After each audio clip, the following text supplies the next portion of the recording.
பாலா திரிபுர சுந்தரி கவசம் தமிழ் கட்டுரை விளக்கம். பாலா திரிபுர சுந்தரியுடைய தத்துவமாக இருக்கக்கூடியது. பாலா திரிபுர சுந்தரியானவள் சக்தி வடிவமாக, மிக இனிமையான பரிபூரண வடிவமாக சிறுமி வடிவத்தில் இருக்கின்றாள். அருள் கொண்டு இருக்கக்கூடிய பில்லூர் ஸ்ரீ ஆதிசக்தி பாலா அருளாசியோடு இன்றைய மகா சிந்தனை தொடங்குகின்றது. பாலாதேவியினுடைய தத்துவம்.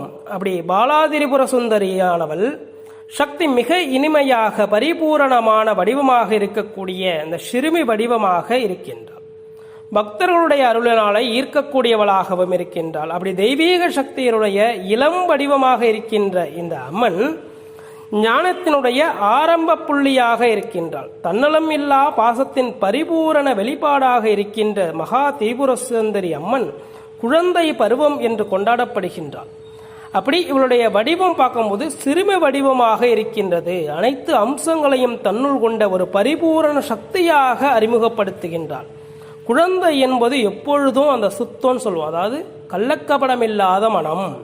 அப்போ குழந்தை என்பது எப்போதும் சுத்தம், சாந்தம், அன்பு, நேர்மை எவற்றில் உருக்கமாக இருக்கக்கூடியவையாக இருக்கும். அப்போ பாலாதேவி அவ்வாறாகவே இந்த பரம சத்துவ குணத்தில் வடிவமாக பக்தர்களுடைய நெஞ்சில் பேரன்புடன் குடியிருக்கின்றாள். அப்படி பாலா உபாசனை என்பது இந்த சிறப்பான வழிபாடாக இருக்கின்றது. அப்போ அது திரிபுர சுந்தரியை நாம் வணங்கும் பொழுது பரிபூரணமான பூரணமான அருள் கிடைக்க வேண்டும் என்ற மகா சிந்தனையிலோடு வணங்க வேண்டும். அப்படி தெய்வத்தினுடைய பாசத்தையும் தன்னுடைய உள்ளத்தில் இருக்கக்கூடிய சுத்தத்தையும் ஒன்றிணைக்கக்கூடிய வழியாக இந்த வழிபாடு இருக்கின்றது.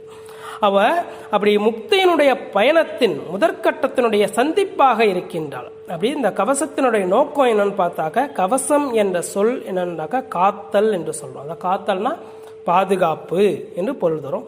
அந்த ஆன்மீகத்தில் இந்த பக்தனுடைய உடலையும் மனதையும் ஆன்மாவையும் இந்த தீமைகளிலிருந்து இந்த பரமசக்தி எப்படி பாதுகாக்குது?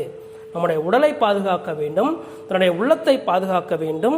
அது மட்டுமல்ல, தன்னுடைய உள்ளார்ந்த ஆன்ம சக்தியை, அதாவது ஆத்ம சக்தின்னு சொல்லுவோம், ஜீவசக்தி சொல்லுவோம், ஜீவானந்தம் சொல்லுவோம் இல்லையா, இந்த ஜீவானந்த சக்தியை பாதுகாக்க வேண்டும். அப்படி பாதுகாக்கக்கூடியது எதுன்னா இந்த பாலா கவசம். அதாவது கவசம்னா பாதுகாப்பு, சஷ்டி கவசம் சொல்லுவோம்.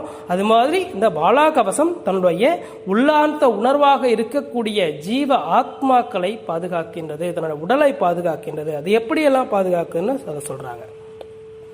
அப்படி அந்த தேவி அவரை அனைத்து புறங்களிலும் பாதுகாத்து போன்ற அமைப்பு தான் இந்த ஸ்தோத்திரம். வேதாந்தத்தில் கூறப்படுகின்றது. இது அங்கஸ்ஞானம் சொல்வோம்.